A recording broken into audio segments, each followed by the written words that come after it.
ఒక సంచలనమైనటువంటి న్యూస్ బయటకు వచ్చింది. ఇది ప్రజాస్వామ్య విజయం, విద్యార్థుల విజయం, కాక్రోచ్ల విజయం. దేశానికి స్వాతంత్రం వచ్చిన తర్వాత మొట్టమొదటి అంటే విద్యార్థి ఉద్యమం అంటే ఏ రేంజ్లో ఉంటుందో అనేది ఫస్ట్ టైం చూస్తున్నాం. గతంలో ఏంటంటే రాజకీయ పార్టీ, ప్రభుత్వంలో ఉన్నటువంటి పార్టీ, ప్రతిపక్ష పార్టీలు ఒత్తిడి చేసే సంఘటనలను చూసినాం. కానీ మొట్టమొదటిసారి ఈ దేశంలో ఉన్నటువంటి విద్యార్థులు దేశవ్యాప్తంగా ఆందోళన చేయడమే కాకుండా వాళ్ళ ప్రధానమైనటువంటి డిమాండ్ నీట్ పేపర్ లీక్ అయినటువంటి సందర్భంలో వాళ్ళ జీవితాల మీద, వాళ్ళ కుటుంబాల జీవితాల మీద, వారి యొక్క భవిష్యత్తు మీద మరి దెబ్బకొట్టినటువంటి సందర్భం. కాబట్టి ఇది విద్యార్థుల విజయం. ఇప్పటికైనా కేంద్ర రాష్ట్ర ప్రభుత్వాలు, ఎందుకంటే తరం మారింది, విద్యార్థి లోకం మేల్కొంది, ప్రభుత్వాలు జాగ్రత్తగా ఉండవలసినటువంటి అవసరం ఉంది. ఇది మొదటి మెట్టు. ఇదేంటంటే ఇక దేశానికా రాష్ట్రానికా అని ఏముండదు. డెఫినెట్గా అందరి వైపు చూస్తుంది. కానీ ఒక ఉద్యమాలు రాజకీయ పార్టీలు నడిపించినటువంటి మనం చూసినాం.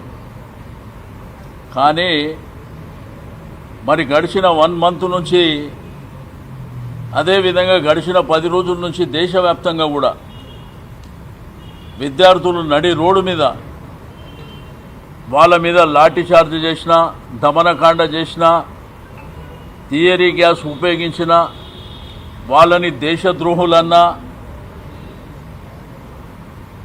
ఎన్ని రకాలుగా మాట్లాడినా కానీ ఈరోజు కేంద్ర ప్రభుత్వం దిగి రావాల్సినటువంటి పరిస్థితి మన కళ్ళ ముంగట కనిపిస్తుంది. కాబట్టి ఇది తప్పకుండా విద్యార్థుల విజయం. వారి పక్కన న్యాయం ఉంది అనేటువంటి సంకల్పంతోనే నిన్న కేటీఆర్ గారు వారి బర్త్డేని కూడా పక్కన పెట్టి వారి కోసం మనం దీక్ష చేద్దాము, వారి కోసం నిలబడదాం అనేటువంటి సంకల్పంతో నిన్న ఇందిరా పార్క్ దగ్గర మీరు చూస్తే మేము ఆర్గనైజ్ చేసింది తక్కువ, విద్యార్థులు వాలంటరీగా కదిలి వచ్చింది ఎక్కువ.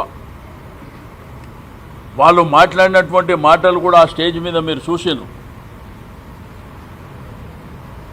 వారు ఈ దేశ ప్రజాస్వామ్యాన్ని మేము కాపాడిన వాళ్ళం, మేము కూడా ఓటర్, మాకు రైట్ ఉంది, మాకు హక్కు ఉంది, అవసరం అనుకుంటే ప్రభుత్వాలని దింపే హక్కు కూడా మాకు ఉందని చెప్పి వాళ్ళు ధైర్యంగా చెప్పినటువంటి సందర్భాలను కూడా మనం చూసినాం.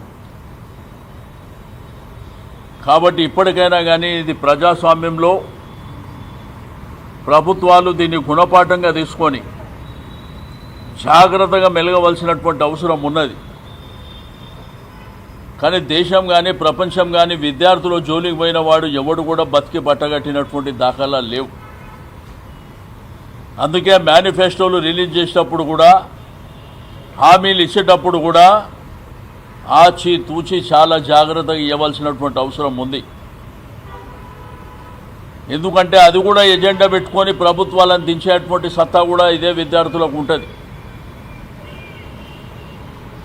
కాబట్టి నేను నా రాజకీయ అనుభవంలో చెప్తున్నా, నా 32 ఏళ్ళ రాజకీయ అనుభవంలో ఫస్ట్ టైం చూస్తున్నా, రాజకీయ పార్టీలకు సంబంధం లేకుండా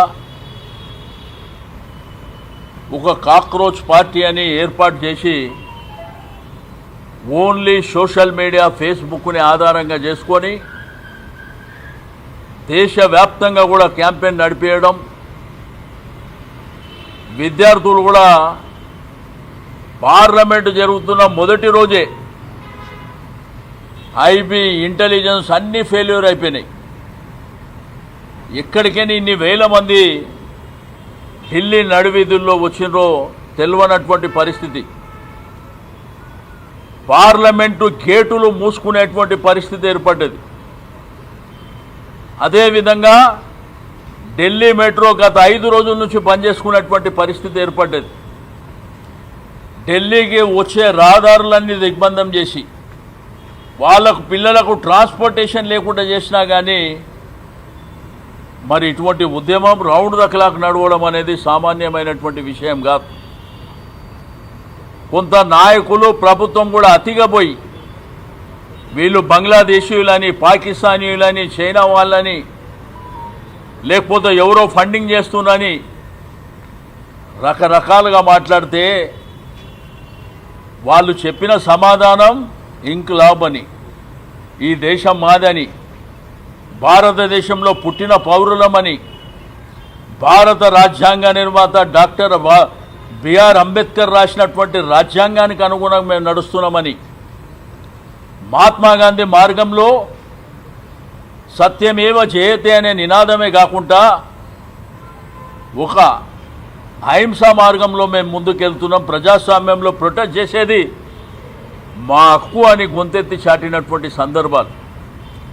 అందుకే ఈ దేశంలో ఉన్నటువంటి సెల్ ఫోన్లలో, ఫేస్బుక్లలో, సోషల్ మీడియాలో ప్రతి ఒక్కరూ షేర్ చేసుకోవడమే కాకుండా నష్టపోయినటువంటి విద్యార్థులే కాకుండా వాళ్ళకు సంఘీభావంగా అందరూ కూడా కలవలసినటువంటి పరిస్థితులు ఏర్పడ్డాయి.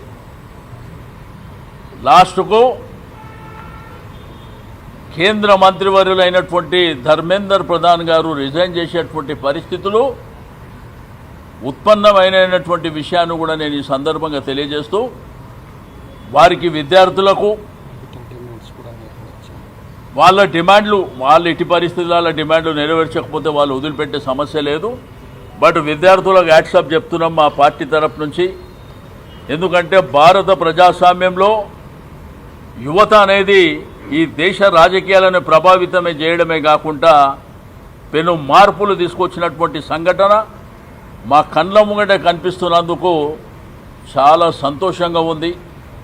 మొన్నటి వరకు విద్యార్థుల మీద జరిగిన లాఠీ చార్జీ, బాష్పవాయు ప్రయోగాలు వాళ్ళని విచ్చలవిడిగా కొట్టినటువంటిది చాలా బాధపడ్డాం.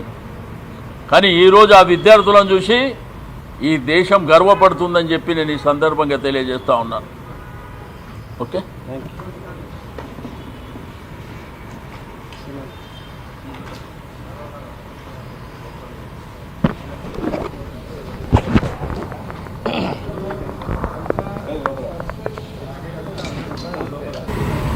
మొట్టమొదటి అంటే విద్యార్థి ఉద్యమం అంటే ఏ రేంజ్లో ఉంటుందో అనేది ఫస్ట్ టైం చూస్తున్నాం.